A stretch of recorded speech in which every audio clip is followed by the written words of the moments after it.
I like Jeremy Grant's game, but I've always thought this whole season that he's he's taking too many shots. That was the real thing. He was taking a lot of shots. Now, he was making some good shots, and I think he's improved. And I think he's a good player, but I think he's a 16 to 17 point per game guy.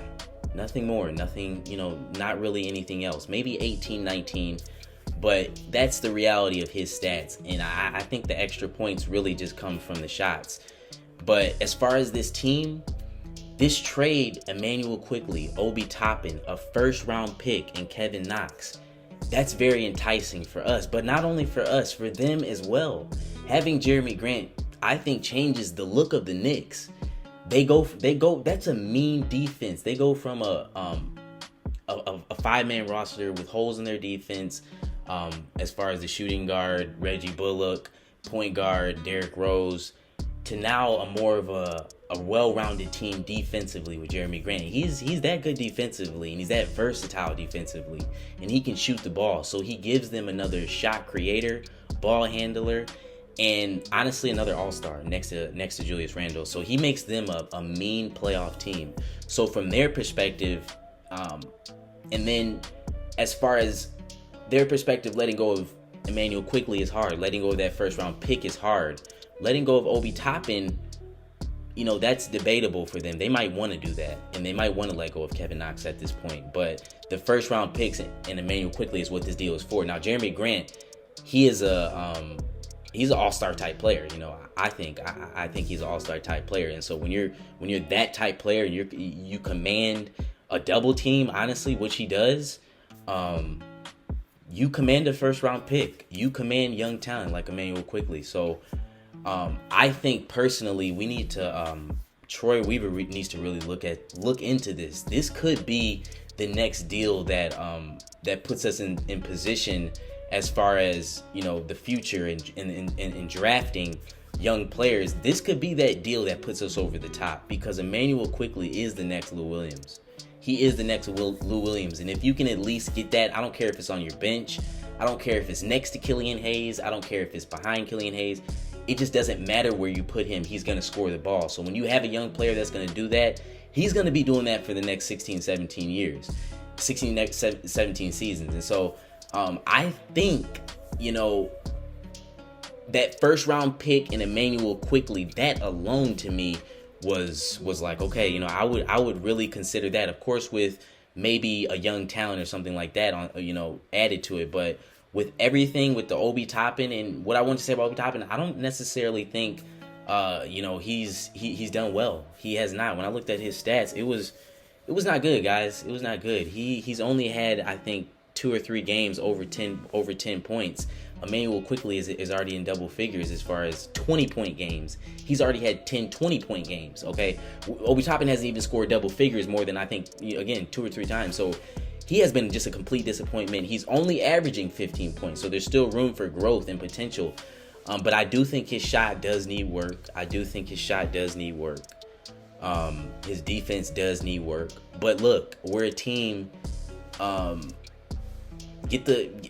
Tyler Cook is good, but I'd rather have Obi Toppin in that role, growing and fulfilling that role. So I think, to me, Jerami Grant for Emmanuel Quickley, Obi Toppin, that first round pick, and Kevin Knox needs to be done by Troy Weaver.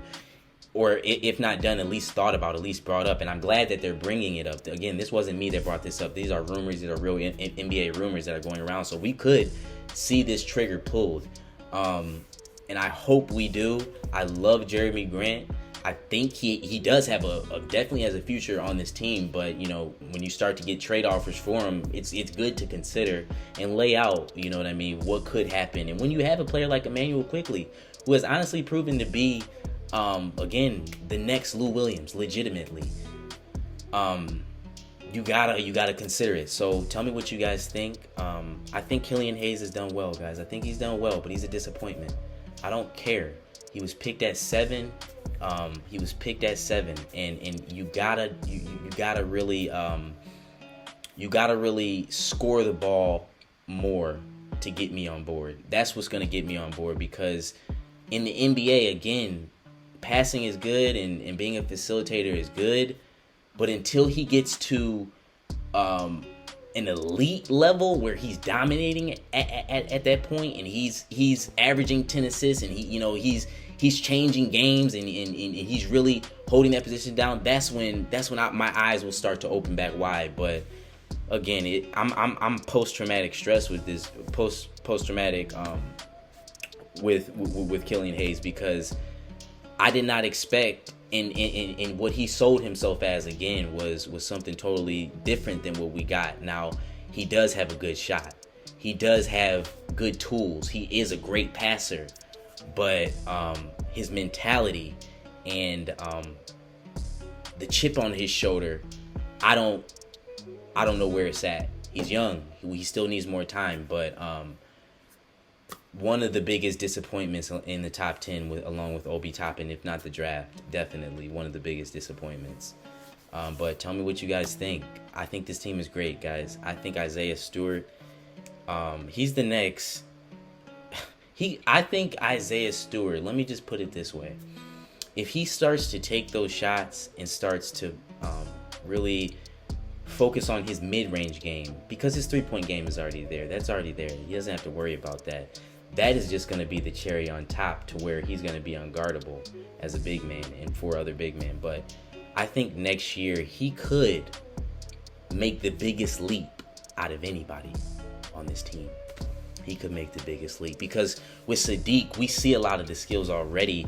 I'm not saying Sadiq is not going to grow and be a super score and be super better, but I think we see what Sadiq is going to do when he gets to that level. He's going to be a 20 point per game guy, shooting the ball everywhere around the court. Hell, he might do it, again, he's there. He's there.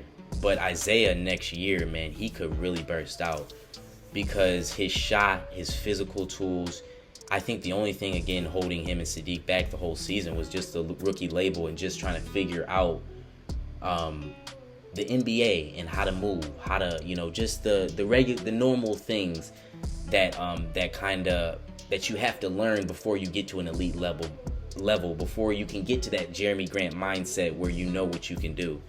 And they're there. Just give them an off season. Give them one off season to ponder what happened and to go back in the lab. Give Isaiah one off season. And I'll be back, guys. So I love you guys. Comment, subscribe again. Peace.